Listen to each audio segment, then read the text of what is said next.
Pemerintah menargetkan penerapan bahan bakar biodiesel mulai 1 Juli 2026. Kebijakan ini merupakan langkah lanjutan dari program B40 yang digadang-gadang bisa memperkuat ketahanan energi nasional serta menghemat devisa negara hingga 157,28 triliun rupiah per tahun.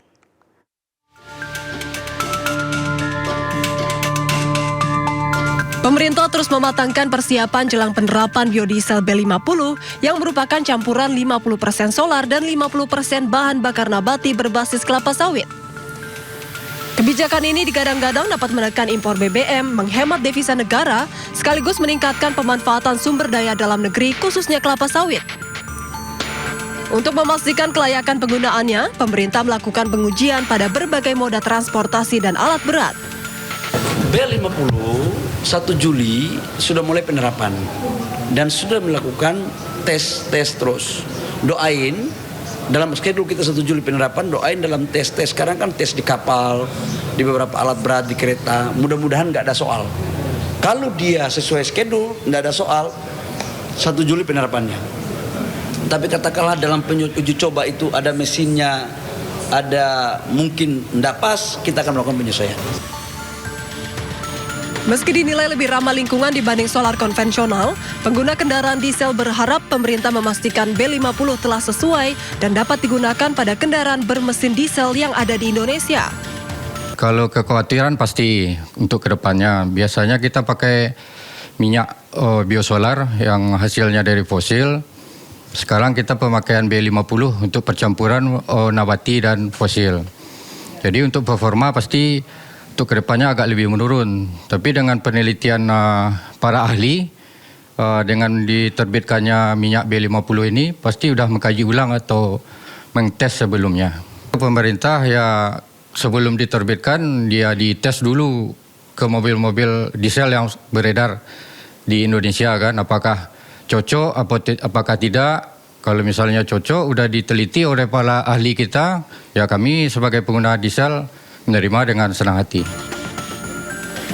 Di tengah optimisme pemerintah, pengamat otomotif mengingatkan masih ada sejumlah tantangan teknis yang harus diantisipasi. Masalahnya di dunia tidak ada. Jadi ketika teman wartawan, Pak ada nggak sih Pak info begini? Ya, mana ada orang di dunia nggak ada yang pakai sampai setinggi itu, sampai 50% gitu. Jadi di satu sisi pemerintah sah-sah aja menentukan gitu.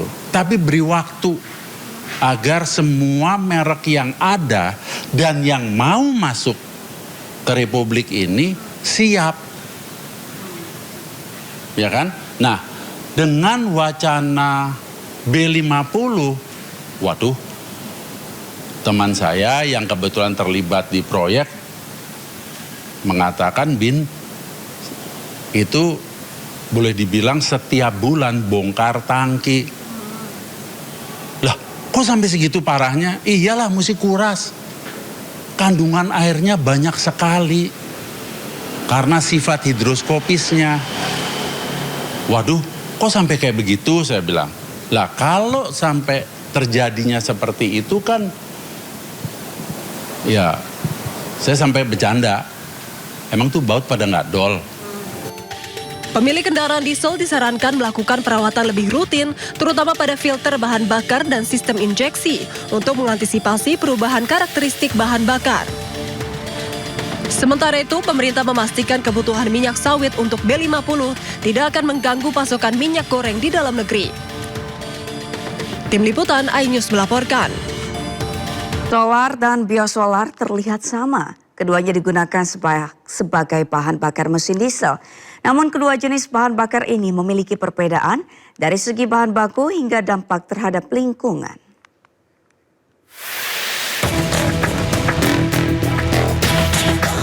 Solar konvensional berasal dari pengolahan minyak bumi atau energi fosil yang ketersediaannya terbatas.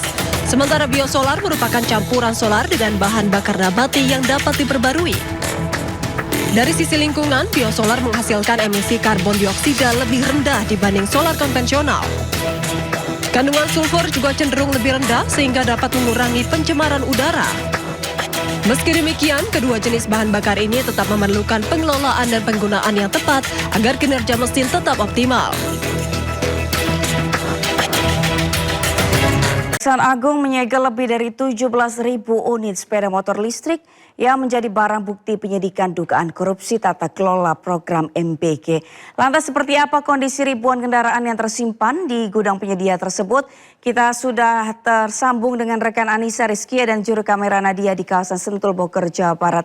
Selamat siang Anissa, bagaimana kondisi kendaraan motor listrik hasil sitaan di sana?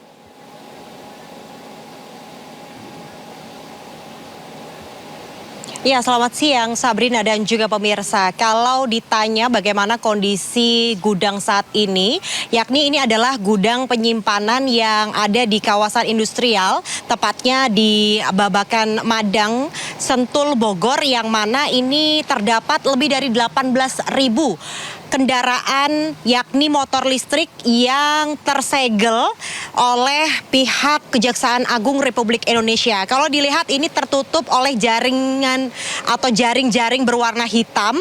Kemudian motor-motor listrik yang terparkir di sini ini masih terbungkus plastik, itu artinya motor ini belum digunakan dan juga belum didistribusikan. Dan kalau Nadia Panjaitan akan menunjukkan kepada pemirsa bagaimana wujud dari motor yang tengah dilakukan penyegelan oleh pihak Kejaksaan Agung. Ini jumlahnya ada 18.000 lebih. Tidak hanya tipe dari motor skuter di layar televisi Anda ini terlihat, namun juga ada tipe motor trail yang mana ini juga dilakukan penyegelan dengan total 18.000 unit. Tak hanya dari area luar saja ini terparkir puluhan ribu kendaraan motor listrik, namun juga di area dalam. Saya akan tunjukkan kepada Anda, ini merupakan gudang penyimpanan dan juga gudang perakitan kendaraan dari motor listrik. Tidak hanya motor dengan tipe skuter, Sabrina dan juga pemirsa, namun juga ada motor jenis trail dengan warna biru muda dan juga kombinasi biru tua. Kemudian terdapat logo Badan Gizi Nasional di bagian depan.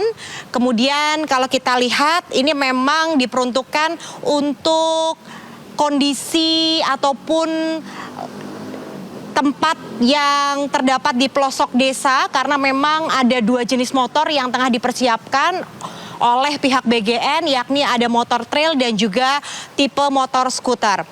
Untuk harganya ini memang ditawarkan dengan harga 48 juta untuk satu motor dengan unit skuter. Kemudian yang untuk unit trail ini dihargai dengan 58 juta rupiah. Dan anggaran yang digelontorkan ini lebih dari 1,2 triliun. Dan hingga kini memang dari proses penyidikan Kejaksaan Agung terus berlanjut, di mana ada 6 yakni tersangka yang ditetapkan. Salah satunya adalah ex Kepala BGN Dadan Hindayana. Dan kini proses dari perakitan masih berlangsung karena memang informasi yang kami dapatkan kendaraan-kendaraan ini bukan disita namun disegel.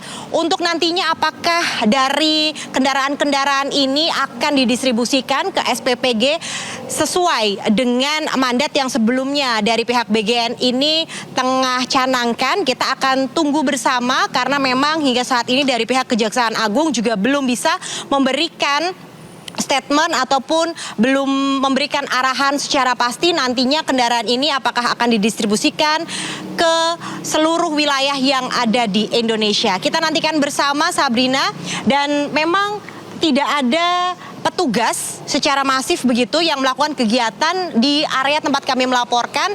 Namun tadi kami sempat berbincang begitu, mereka memang setiap harinya ini masih melakukan perakitan karena yang dicanangkan adalah 21.000 kendaraan motor listrik nantinya akan didistribusikan ke SPPG di seluruh Indonesia.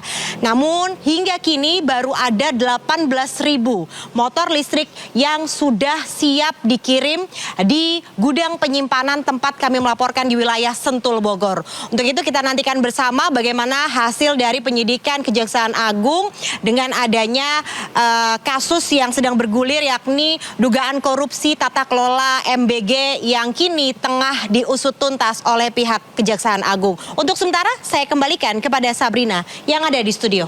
Baik, terima kasih Anissa Rizky yang melaporkan langsung dari kawasan Sentul, Bogor, Jawa Barat. Selamat bertugas kembali.